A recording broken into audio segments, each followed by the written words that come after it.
দাউদকান্দির দক্ষিণ কাটারাপাড়ায় free medical camp অনুষ্ঠিত। Report VOD news desk. দাউদকান্দির দক্ষিণ কাটারাপাড়ায় সম্প্রতি এক ব্যতিক্রমধর্মী মানবিক আয়োজনের মধ্য দিয়ে উদ্বোধন করা হয়েছে বায়তুন নূর জামে মসজিদ। মসজিদের উদ্বোধন উপলক্ষে ও বিশিষ্ট সমাজসেবক আলহাজ মোহাম্মদ মুসলিউদ্দিন প্রধানের সহধর্মিণী মরহুমা শেফালী বেগমের আত্মার মাগফিরাত কামনায় আয়োজন করা হয় একটি দিনব্যাপী ফ্রি মেডিকেল ক্যাম্প।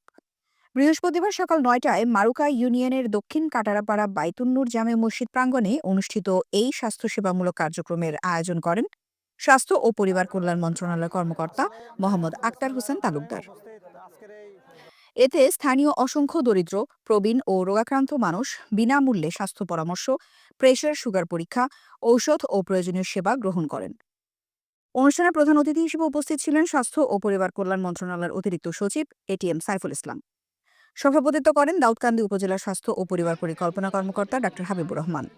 বিশেষ অতিথি হিসেবে বক্তব্য রাখেন কুমিল্লা মেডিকেল কলেজ হাসপাতালের সিভিল সার্জন ডাক্তার আলী নূর মোহাম্মদ বশির আহমেদ, কুমিল্লা উত্তর জেলা বিএনপির সাবেক সাধারণ সম্পাদক ওবায়দুল হক ভূঁইয়া, দাউদকান্দি উপজেলা বিএনপির আহ্বায়ক এম এ লতিফ ভূঁইয়া, সদস্য সচিব ভিপি মোহাম্মদ জাহাঙ্গীর আলম ও বিএনপি নেতা শাহনওয়াজ ভূঁইয়া।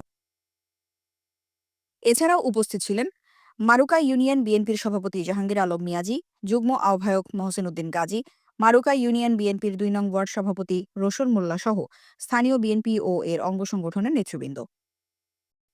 এই আয়োজনটি স্থানীয় জনসাধারণের মাঝে মানবিক মূল্যবোধ ও ধর্মীয় চেতনা জাগ্রত করার পাশাপাশি স্বাস্থ্যসেবায় সচেতনতা বৃদ্ধিতে অনন্য দৃষ্টান্ত স্থাপন করেছে বলে মনে করছেন সংশ্লিষ্টরা।